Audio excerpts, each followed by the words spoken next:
Hi, hello. It's Liz from Ostara Studio. Today we have a very special guest. Her name is Haneli. Hello, Haneli. Hello, Liz. Thank you for the invitation. Okay, so let me tell you a little bit about Haneli. Haneli owns two companies, The Possibility Cap and Joy Generation. She specializes in innovation strategies, in leadership, and sense making. So tell us a little bit about what led you to innovation, leadership, sense making, and what is sense making? Oh, that's a very interesting question. Thank you, Liz. My journey took me to be a business consultant, a management consultant for Deloitte Consulting. And I was able to experience both the client's perspectives as well as us from a service provider perspective. So the consultant itself, because of my position at the time. So I could see that what was happening on both sides, and they were always misaligned in some way, no matter how well we planned or whatever strategies we had. So we might have beautiful intentions, but then sometimes there would be misalignment, and that always made me very curious. And I also noticed that whenever we go on training, so whether it's functional training, technical training, or soft skills training, when we come back into the organization, it's very difficult to apply those skills and what we learned. And I was always curious about why that's not happening. And at the same time, how change impacts us all. And when I speak about those years, it's very different from where we are today, because change affects us every single day right now, because the world is changing so rapidly. And that's where the sense-making part comes in. And in terms of leadership, before I go into sense-making, I just want to mention that for us, sense-making and leadership are married, and it's not just the boss, the CEO, or the executives, or the managers that's involved. It's every single individual in the organization needs to, at this time that we live in now, have to explore their sense-making abilities. Now, what do I mean by that? In very short, I can speak for hours about it. It's really making positive meaning about what's happening around us. Because we have a vision and a goal that we want to actualize in the organization. So whether we're a small business, entrepreneur, or a big corporate, it's all the same. So to stay focused on our goal, and all these changes are happening around us, we need some special skills to really stay attuned to what's happening, to be able to notice the opportunities arising along the way, and also to navigate the unexpected, and then still stay focused on actualizing our vision and our goals.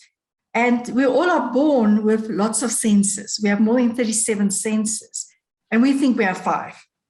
So sense-making really go in that part of being human, to notice what's going on around ourselves and still stay focused on our goal and not losing out on the opportunities along the way.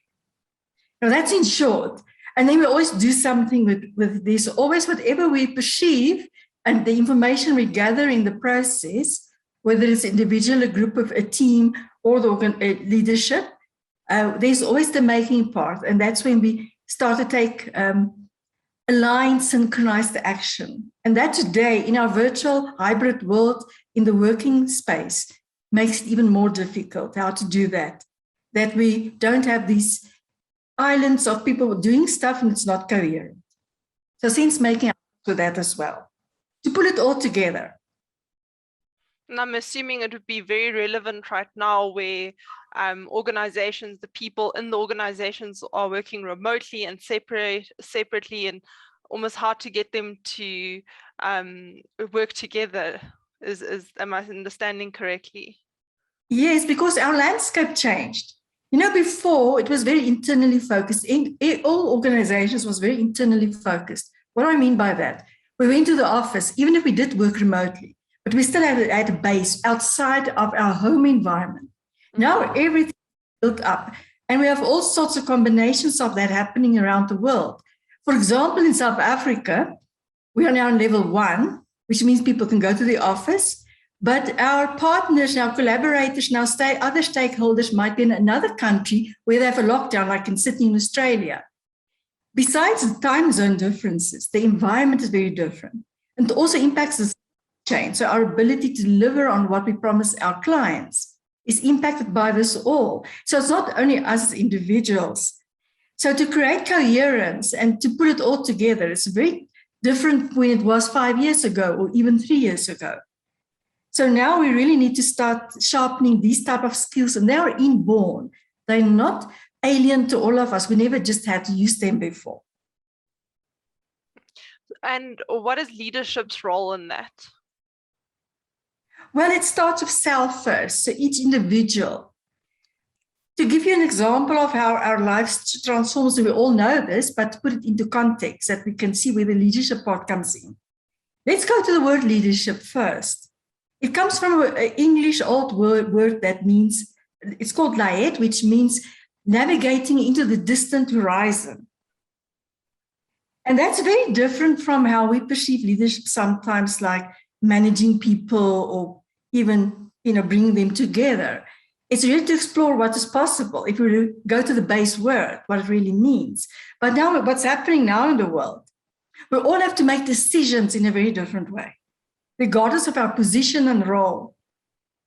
And that impacts not only how we will contribute to whatever we are doing in the business world, but also how we experience and work together with other people in the business world. So our partners, our collaborators, our suppliers and the likes. So it impacts everything. But it starts on the individual level, because suddenly now, because everything is mingled up and we have all these hybrid situations, time management, our perception of that changed. The way we actually are productive changed, because maybe our home environment is more prolific for being productive than at the office. And we see that all in many, many places now where people, because they're at home, they're more relaxed. So in half an hour, they can maybe do more than they would do 2 hours at the office. And likewise, where at the office, they will have all this social time with their co-workers. They might not have it now, but now they have their families, their loved ones, their children. That impacts that. So self-leadership is us in be able to realize what is the best I must do in this situation, considering my circumstances and my resources that I have available to. So and how will what I do impact my team members, everybody else in the organization, my clients, my suppliers. Everybody's part of the bigger ecosystem. So it starts with each individual. So my behavior, my attitude, or now I even see the world, and how whatever I put on social media, for example, how that impacts everything as well. Because as an organization, if we have a brand that we project out into the world, and what we post, for example, on social media as a brand ambassador, being part of the organization, is not aligned with that, and we don't feel it true, authentic to ourselves on the individual level, then there is imbalance in the organization. Mm-hmm. Before it was a lot more control, all in the same place at some times. So it goes even to that level on a functional level, that my behavior and my decisions in every single moment impacts everybody else. And when we go to leadership from an organizational point of view, now we have to align our strategies continuously, whether it's our business strategy, our brand strategy, doesn't matter what it is, what strategy it is. We constantly have to align it now to what's happening. Where before, it was kind of, we can do this for the next year. It's no longer relevant because things change too rapidly. And so much more is impacting it. So the considerations that we need to take is a lot more than before. So it's almost like asking us to really act from a different place of being as well, because where do we put our attention and what do we focus on? And then considering our people, that we are not an island, why it may sometimes feel like that. So there's a lot more involved now and a lot more distractions than before. So stress and pressure can really now, and burnout, we can even work harder now than before. It all depends on our situation. But something that's emerging in the last 2 years is context management. Before, a leader didn't have to think about it. These people he or her people were all together in one place, sort of. Now they have to consider their people's home situation? Do they have access to the resources required to live in this virtual world and to give their contribution in this virtual world? From that perspective, a lot have changed. So the leader almost now really have to be clear-sighted at the same time as also a deep understanding, a level of empathy that wasn't needed before. And there are many, many things like this. I'm just mentioning a few now. But I'm also excited because I think it comes back to us humans to reconsider our role in anything we do. And is it still the right place for me to be? Because if that's not true, then we must make another decision. And this gives us the opportunity for that too. Definitely that time of companies acting as silos or as islands, it might have worked in the past because of circumstances, but definitely in the age we live in today, like it's almost like an age of awareness. We're becoming more attuned to the fact that businesses have an impact on the world. They have an impact on the planet and the people of the planet, and it's no longer only about them existing as these machines that are making money, but now existing within the context of the world, not just within the context of leadership necessarily within the company alone internally. So I like what you've said, that now companies have to consider the context of the people work for them, but I also definitely think they have to understand the context of the world in general and what is happening and how they need to adapt to, I wouldn't call it necessarily be successful, but to live with the world and flow, to make meaning within that world and not just meaning as a separate company. So this brings me to the question of whole system thinking. So what is whole system thinking and whole system being? Well, that's something that I love speaking about and sharing experiences about. And we've started doing these type of experiences with leaders more than 10 years ago already. And from big organizations, really large, also government entities as well. And it was fascinating to see how people start to change their organizations and the way they lead in the organization, regardless of the size, how they start changing when they really get this. And what I mean by get this, really understand this. Let me give you a simple example. I always love to think back when I was younger. When we bought something in the shop, we didn't care what was inside. We didn't have to at that time. We didn't know that, it's actually needed, that we should know what's inside a product, what was used to make the product. Even to the extent, how was the people treated who was making this product? Was it child labor? Whatever it was. So maybe this incredible phone that I'm using was created because of child labor. But my value system says, no, that's not good. So I have to really start thinking differently. But let me give you a very scenario of recently that I discovered. And it's a practical example of an entity who others would consider is pro-planet. So what the product that they provide to the world is sustainable. The way they farm is sustainable for the products that they supply, the organic products that they supply. But it became evident that the way they treat their people is horrific. That's what I mean by whole system thinking. Before, I didn't have to care who was involved, or I didn't care. But now we are aware, like you say, the age of awareness. Now I have to become curious. And there's also a sense of responsibility from me if I buy this. And if I use it, that I'm aware of who's involved in creating this. That's whole system thinking on a very broad level, because it not only impacts the resources that was used to create it, but also the whole supply chain. Who was involved? What are their lives like? How were they treated? Would I want to live like that, for example, when I'm using this, which gives me a lot of luxury and comfort and the likes? So that's on a bigger level. On an organizational level, whole system thinking is, again, what is the situation of each of the team members, wherever they are right now? How is what's happening in the world impacting them and their loved ones, because they've got extended families as well, which impact their ability to contribute to the organization.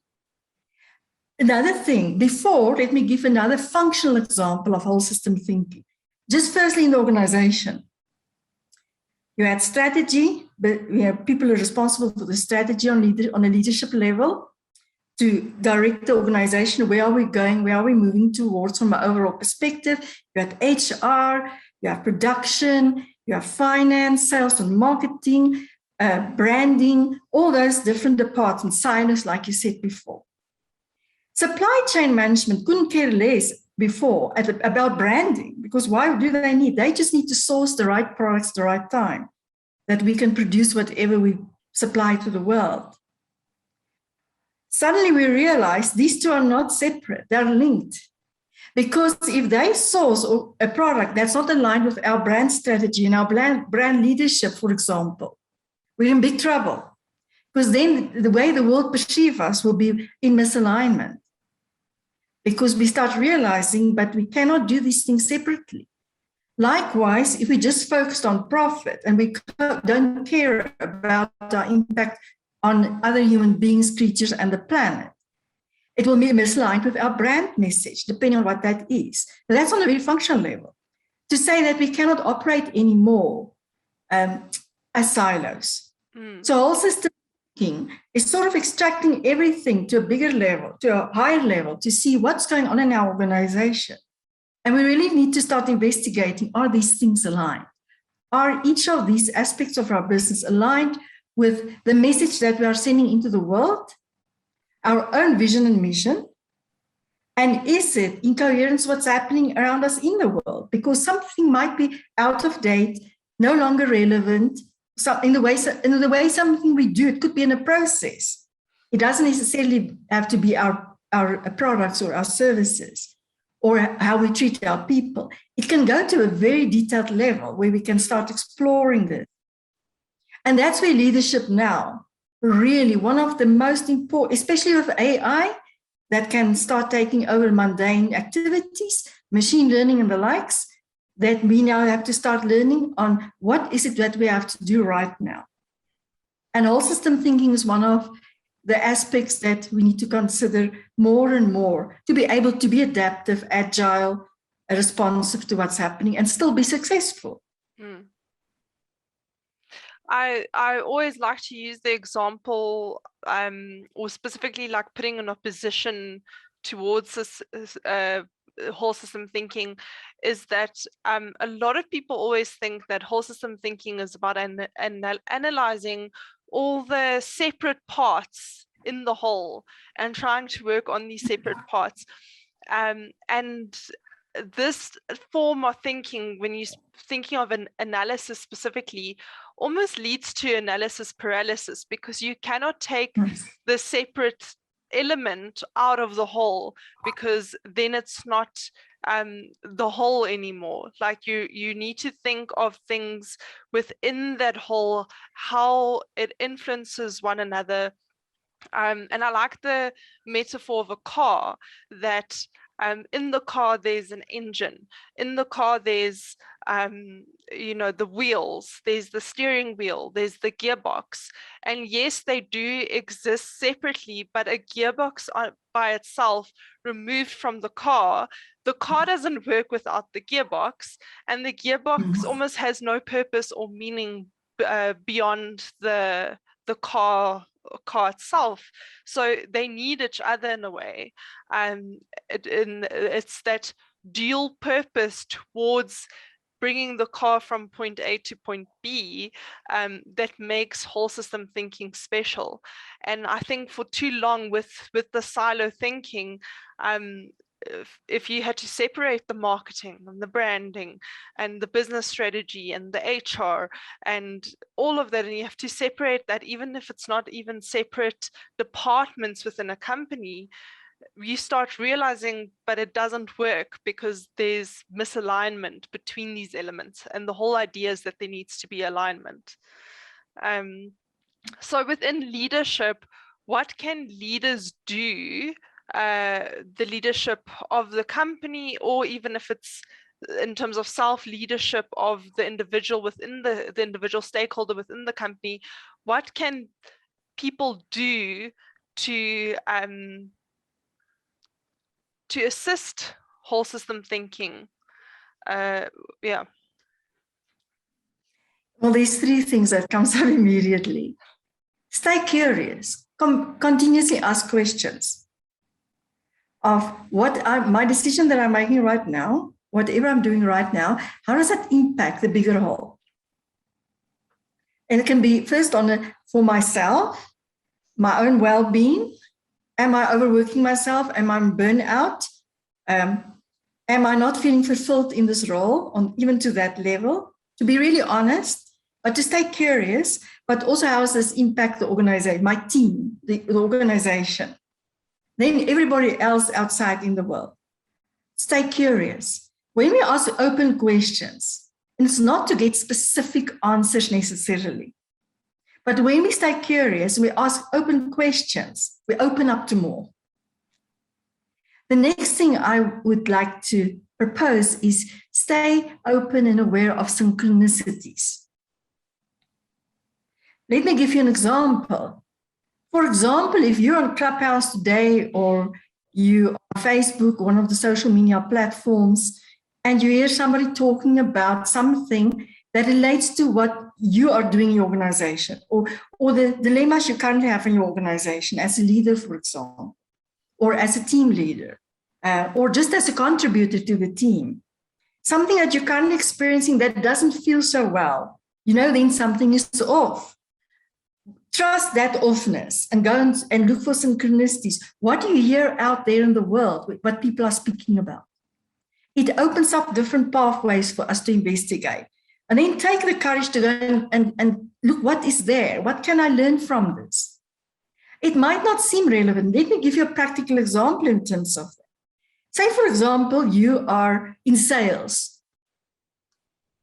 And you really have this dilemma currently because you don't really understand that market because the market is changing so rapidly now with what's been happening in the last 2 years.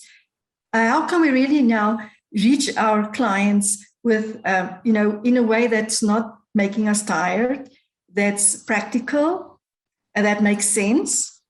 So it's aligned with what's happening. Maybe on Clubhouse now, go and attend, for example, a session on quantum physics. Something else, something that you maybe are curious about or not. It could be anything. Maybe they're talking about equality. Maybe they're talking about Black Lives Matter. Doesn't matter what they're talking about. Maybe they're talking about mindset changes, our mental health. Go and listen and just stay open and receptive to what's been said. So you're not looking for answers in terms of your dilemma, but you hear what other people are talking about.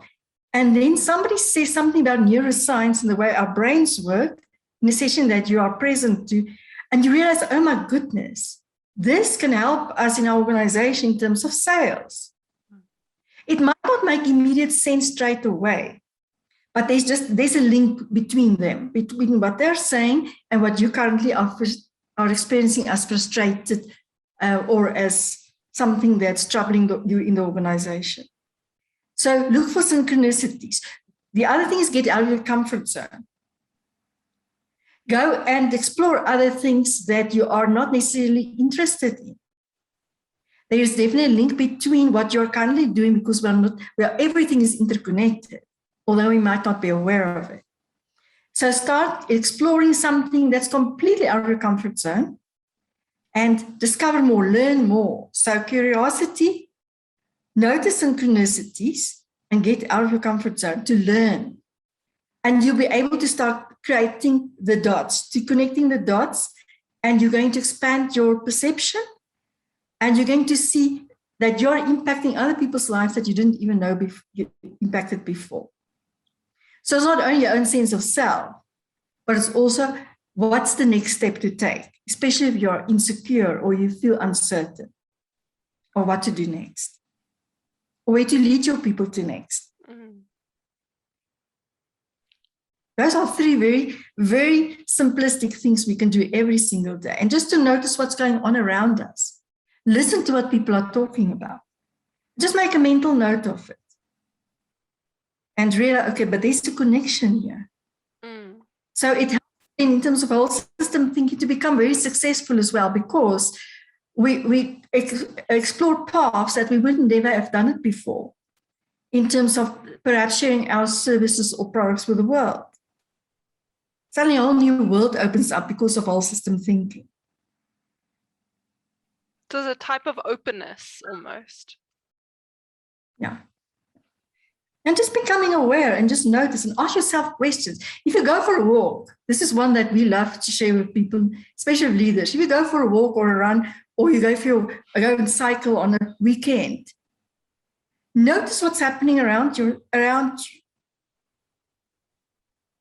Just notice and ask questions. How does that impact what we're doing in our organization? What I'm observing right now. So you're merely observing and asking, but what's the relation to that and what we are doing? Especially if you're seeing somebody struggle.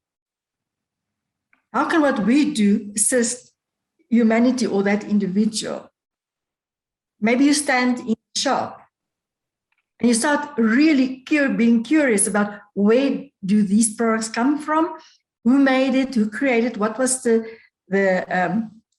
what way did it get to the shop, who was involved in the process on all levels, on the distribution level. That's opening yourself up to whole system thinking, being curious. And then you can go and Google. I mean, Google is our friend. Go and Google and find out. Well, thank you. I definitely think it's almost so simple, like it sounds too simple, but it's a nice way to think about the world differently, and to be receptive as a leader and not just directional in terms of what we're used to with linear leadership. So it's like inviting everything in and making decisions based off of that. Yes. I'd love to hear your thoughts on, or you've touched on it when you mentioned an example about, branding and IT and HR not being able to operate separately, or supply chain management not being existing separately. But what last few comments do you have specifically in terms of leadership and whole system thinking on branding and brand communication? So what we would traditionally call marketing, but what would be with branding and communication, or where does leadership fit there, or how can whole system thinking be used in your brand communication?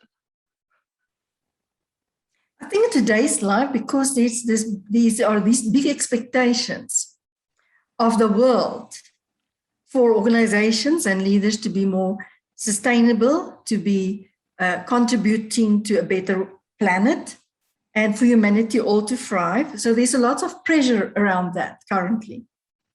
And it needs to be authentic. So it needs to be authentic. And when we start, like these simple examples we shared now about whole system thinking, even on that very simplistic level, when we start to engage in whole system thinking, we start to ask different questions as a leader regarding our brand. And the brand is not just something that's there for the glamour. It's something that needs to be lived out. And as each individual of the organization, it's like our bodies.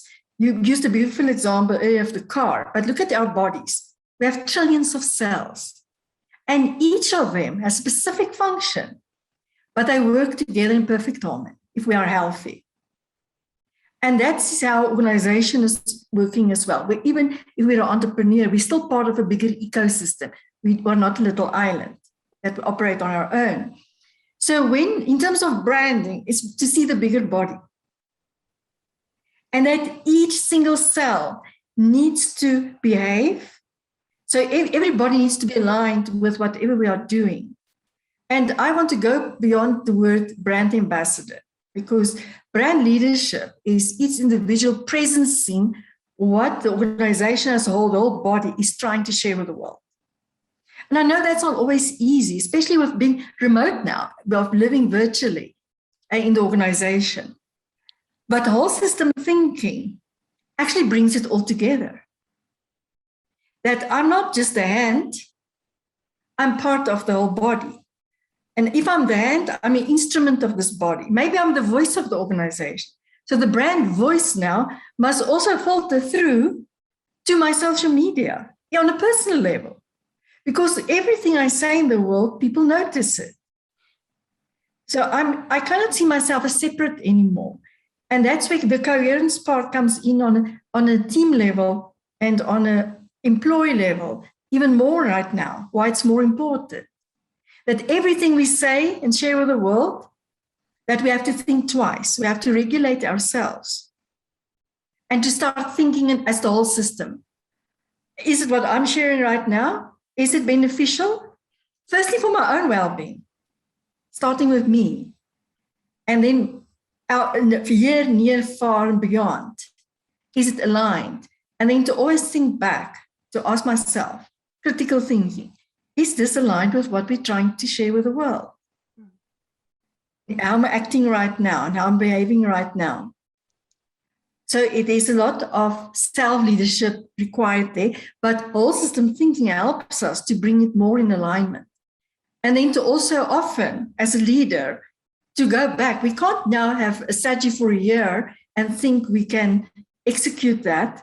We now have to regularly reconsider, where are we? And it's not about project management. It's not that type of thinking either. It's really to see, where are we now? Is our brand still aligned with what we're trying to achieve? And other way around, is it still presencing that? So there's a lot of reflection required, and review and renew and realignment. And it's not difficult. And it can be a lot of fun, by the way.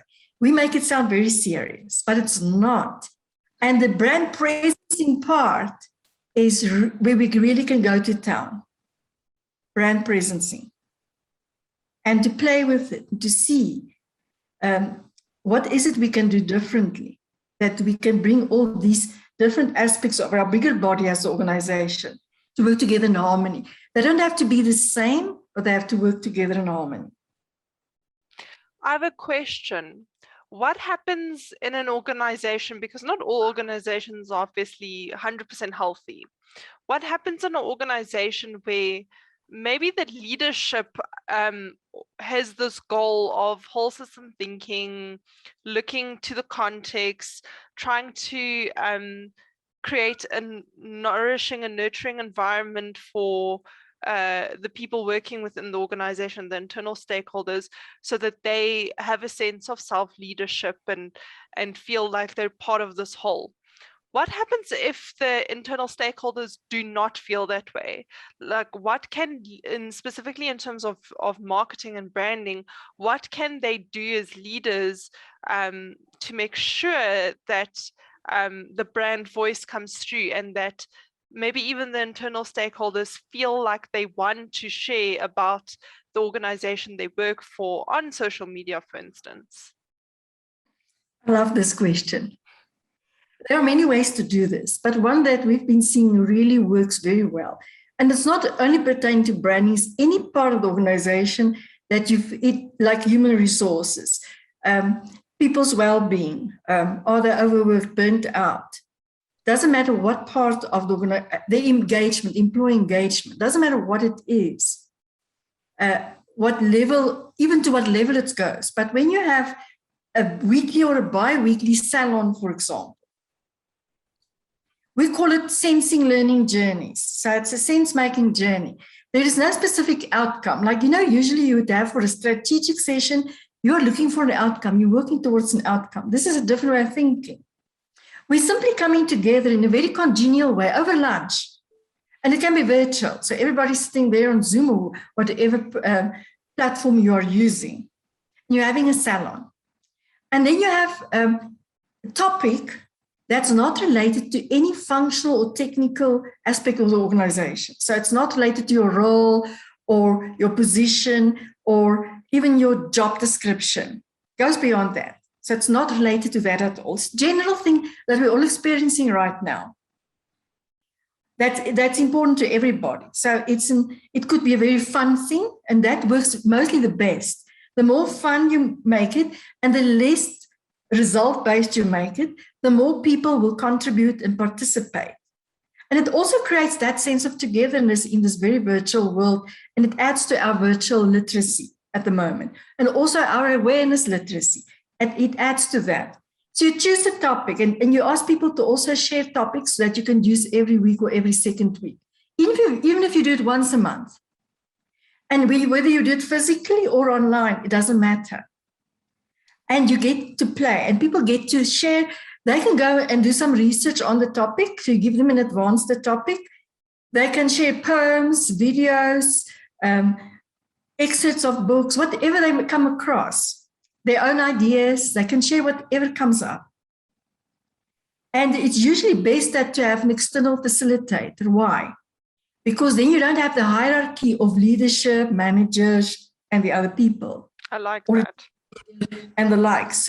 So what you do in those sessions, you rip off it's beyond labels and roles. So you take off the name badges. You even change the names. If people change their names, that to make it even more in a fantasy type world. And you explore. There's different ways to do it to really ignite the discussions, and that everybody can come together in Zoom, for example. You can use breakout rooms. Create little groups that come back into the bigger room. There are many, many ways to do this, especially if you are in a physical space together. You can really go to town to play and on different levels. But that helps people just to share, to get to know each other on a different level. Because in our functional roles, we don't get to know people on that level. We don't know what they think about existential things, for example, because it doesn't matter. Well, we thought it didn't matter, but now we realize all these things matter. And in that, people begin to act as a whole body beyond the functions and the roles. And that drives their behavior then, because suddenly they feel part of this bigger body. They've been given the opportunity to share how they really feel about something that's not related to their role. So they're not worried that they'll be judged, because otherwise they'll always be thinking, but what will my boss think if I say this? But because the topic is generalized, and nothing to do with a specific functional role or something that's happening in the organization, people start to play. And the more playful you make it, the more they get to be able to do whole system thinking, by the way. Because there's not that pressure. I have to act and think in this way right now because of my role in the organization. And it's always like if it's a big jacket that we wear, like in winter in the North Pole, and suddenly we can take that jacket off, and the authentic human being can come through. And then you can really start to subtly link it to aspects like the brand voice, like our mission and vision of the organization. Why are we doing what we're doing? What's in it for you as an individual? How can you thrive beyond all these things that we see usually in terms of organization? Now, whatever you call it, you can call it anything you like.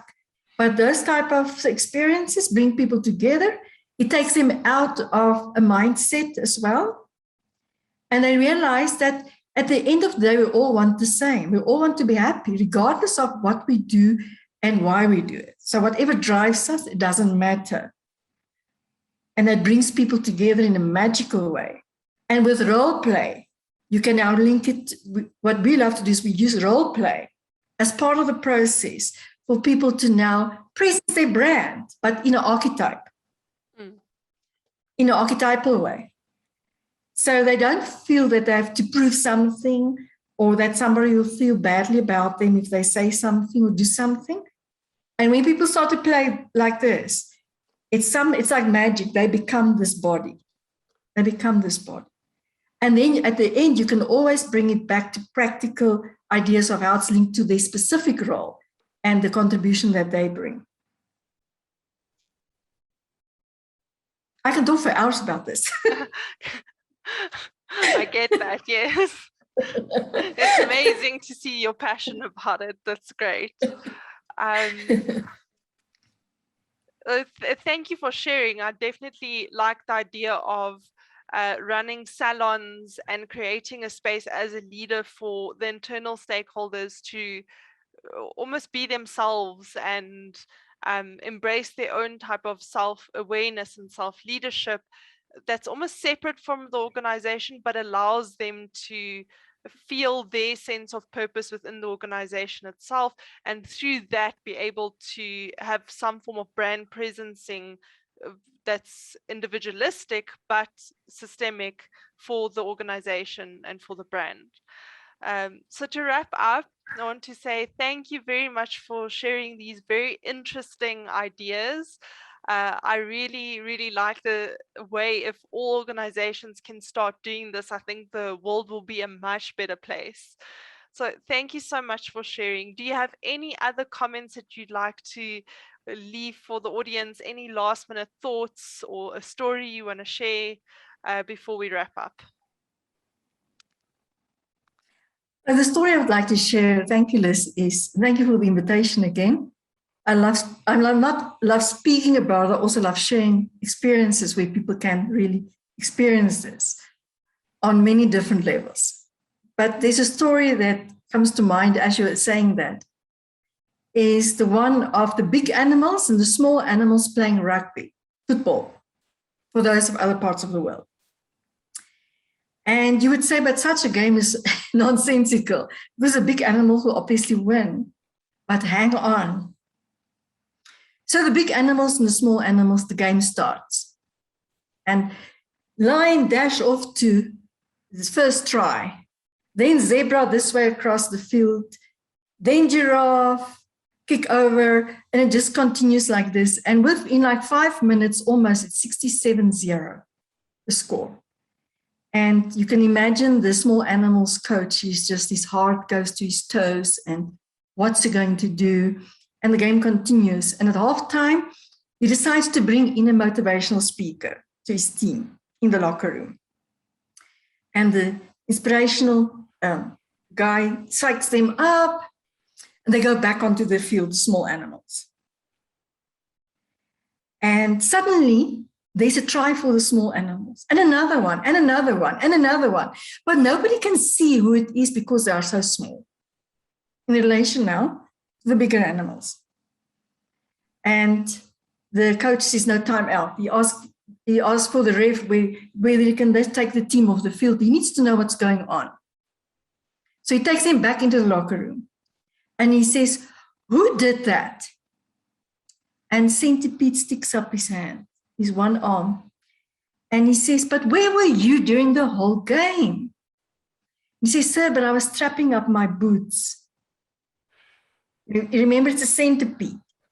Now, the moral of the story is we cannot wait till half time to strap up our boots. We need to be prepared for opportunities and also to be prepared to thrive, because that's why we are alive, is to be able to thrive, not to struggle and suffer.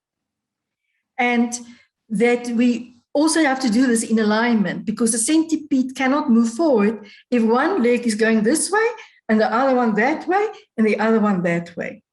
That's why alignment right now is so important of all these things that you're speaking about. Leadership, self-leadership, branding, all the things whole system thinking, all the things we spoke about. Is we need to be centipedes and we are part of this bigger whole moving forward. We are not on a little island. And even if we do feel alone and isolated, just know that you are making this bigger thing work. And that's what significance is really about. It's the most important thing of being part of something else, of co-creating and contributing our talents and skills to make something else happen. So I'd like to just end with that we can prepare to be more responsive to what's happening around ourselves, and sense making help us with that. So thank you, everyone. Thank you, Liz. Thank you so much for joining. Haneli, where can people contact you if they want to connect with you outside of the Facebook group? They can connect with me at Han, H-A-N, at joygeneration.world. They're most welcome to send me an email to connect with me, or via our website, www.joygeneration.world. Thank you so much. So thank you for joining.